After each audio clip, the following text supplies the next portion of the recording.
আজকের এই ভিডিওতে আমরা গুরুত্বপূর্ণ কিছু প্রশ্নের উত্তর শিখব। 1 নম্বর প্রশ্ন, সূরা কি উপর থেকে নিচের দিকে সিরিয়ালে পড়তে হবে? যেমন ফিল, কুরাইশ, কাউসার, মাউন। আগের সূরা পরে আর পরের সূরা আগে, এভাবে কি নামাজ হবে? প্রথম রাকাতে ভুলে সূরা নাস পড়ছি, এখন পরের রাকাতে কি পড়ব? যদি এই সমস্ত গুরুত্বপূর্ণ কিছু প্রশ্নের উত্তর আপনি শিখতে চান, তাহলে অবশ্যই ভিডিওটি শেষ পর্যন্ত ধৈর্য সহকারে দেখতে থাকুন। এতে আপনার নামাজটা সহি শুদ্ধভাবে পড়া হবে। তার আগে ছোট্ট একটি রিকোয়েস্ট করব, আমার এই চ্যানেলটি সাবস্ক্রাইব করুন এবং ভিডিওতে একটি লাইক দিয়ে দেন, যাতে করে এই ভিডিওটি আরও মানুষের কাছে পৌঁছে যায়। আমাদের অনেকেরই মনে এই প্রশ্নগুলো জাগে, কিন্তু আমরা তার সঠিক সমাধান পাই না।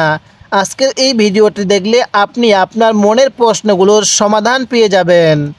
তাহলে 1 নম্বর প্রশ্ন হলো, সূরা কি উপর থেকে নিচের দিকে সিরিয়ালে পড়তে হবে? যেমন প্রথমে ফিল, তারপরে কুরাইশ, তারপরে কাউসার, তারপরে মাউন। এরকমভাবে কি পড়তে হবে? তার উত্তর হলো সিরিয়ালে পড়া ভালো, তবে না পারলে সমস্যা নাই, নামাজ হয়ে যাবে। সিরিয়ালে পড়াটা আপনার জন্য ভালো, তবে যদি আপনি সিরিয়ালে পড়তে না পারেন, যদি আপনার সিরিয়াল মতো আপনার সূরাগুলো মুখস্থ না হয়, তাহলে আপনার নামাজটা হয়ে যাবে। দ্বিতীয় নাম্বার, আমাদের যেই প্রশ্নটি জাগে, আগের সূরা পরে আর পরের সূরা আগে, এভাবে কি নামাজ হবে? আমরা নামাজ পড়ার সময় এটা ভাবি, যদি আগের সূরাটা পরে পড়ি আর পরের সূরাটা আগে পড়ি, তাহলে কি নামাজ হবে? জি, আপনার নামাজ হয়ে যাবে, তবে উপর থেকে নিচের দিকে পড়াটা ভালো।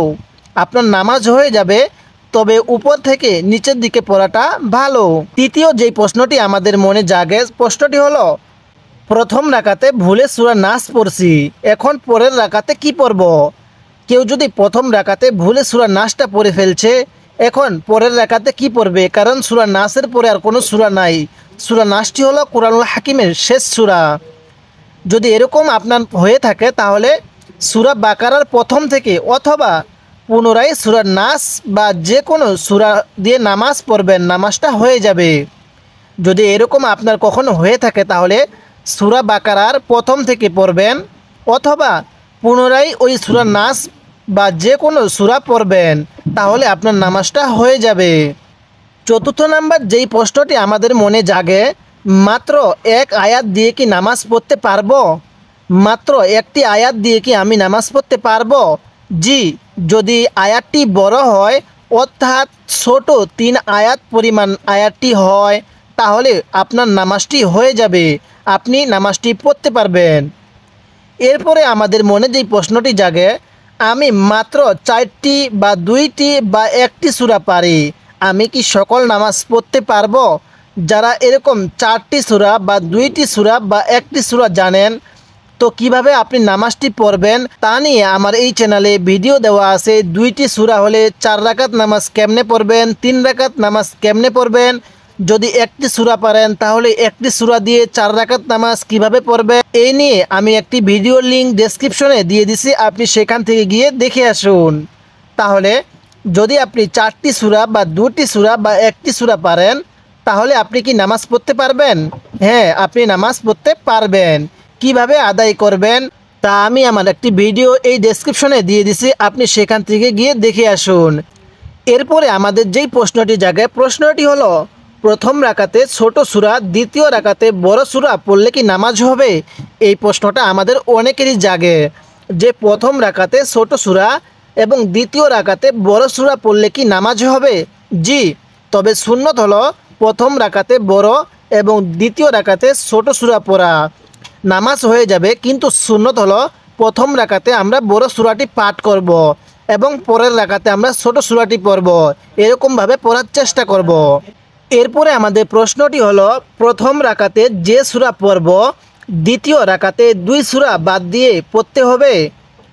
তার উত্তর হলো, শুধু ফরজ নামাজে 2 সূরা বাদ দিয়ে পড়া ভালো, তবে না পারলে সমস্যা নাই, আর বাকি সুন্নত নফল নামাজে যে কোনো সূরা পড়া যাবে। এরপরে আমাদের যে প্রশ্নটি জাগে, বিতির নামাজে 3 রাকাতের প্রত্যেক রাকাতেই সূরা ফাতিহার সাথে অন্য সূরা মিলাতে হবে। আমরা অনেকেই এই বিতির নামাজটা পড়তে পারি না, যারা বিতির নামাজ এবং দোয়ায়ে কুনুত পারেন না, আমি আমার চ্যানেলে একটি ভিডিও দিয়ে রাখছি, আপনি সেখান থেকে গিয়ে দেখে আসুন। তাহলে প্রশ্নটি কি? বিতির নামাজে তৃতীয় রাকাতের প্রত্যেক রাকাতেই সূরা ফাতিহার সাথে অন্য সূরা মিলাতে হবে? জি, প্রত্যেক রাকাতেই আপনাকে সূরা ফাতিহার সাথে অন্য সূরা মিলাতে হবে। তবে শেষ রাকাতে সূরা ফাতিহার সাথে আপনি সূরা ইখলাস অর্থাৎ কুলহু সূরা পাঠ করার পরে আপনি তাকবীর দিয়ে তারপরে দোয়ায়ে কুনুত পড়বেন। এরপরে মনে করুন জোহর নামাজ 12 রাকাত, এখন কি সূরা ফিল থেকে সূরা নাস পর্যন্ত সিরিয়ালে পড়তে হবে? না, প্রথম থেকে সিরিয়ালে পড়তে হবে এমনটা জরুরি নয়, এটা আপনার ইচ্ছা। প্রথম থেকেও পড়তে পারেন, আবার মধ্যখান থেকেও পড়তে পারেন। যেমন প্রথম 4 রাকাতে সূরা নাসর, সূরা লাহাব, সূরা ইখলাস, সূরা ফালাক পড়লেন, আবার পরের 4 রাকাতে অন্য সূরা পড়লেন। এরপরে একই রাকাতে পরপর 2 সূরা পড়া যাবে কিনা, একটি রাকাতে পরপর 2টি সূরা পড়া যাবে কিনা, সুন্নত বা নফল নামাজে পড়া যাবে, ফরজ নামাজে না পড়াই ভালো। যদি আপনার মনে এই সমস্ত প্রশ্ন জেগে থাকে বা আপনার নামাজ নিয়ে এরকম সন্দেহ থেকে থাকে যে এই সূরাটা কখন পড়লে ভালো হবে, কখন পড়া যাবে না, তাহলে অবশ্যই আমার এই বিস্তারিত নিয়ে চ্যানেলে আরেকটি ভিডিও দেওয়া আছে, ডেসক্রিপশনে লিঙ্কও দেওয়া আছে, আপনি সেখান থেকে গিয়ে দেখে আসবেন। যদি আপনি আপনার নামাজের এবং আপনার দৈনন্দিন আমলগুলো শিখতে চান, তাহলে অবশ্যই আপনি আমার এই চ্যানেলটি সাবস্ক্রাইব করবেন এবং এই ভিডিওতে একটি লাইক দিয়ে দিবেন, যাতে করে এই ভিডিওটি আরও মানুষের কাছে পৌঁছে যায়।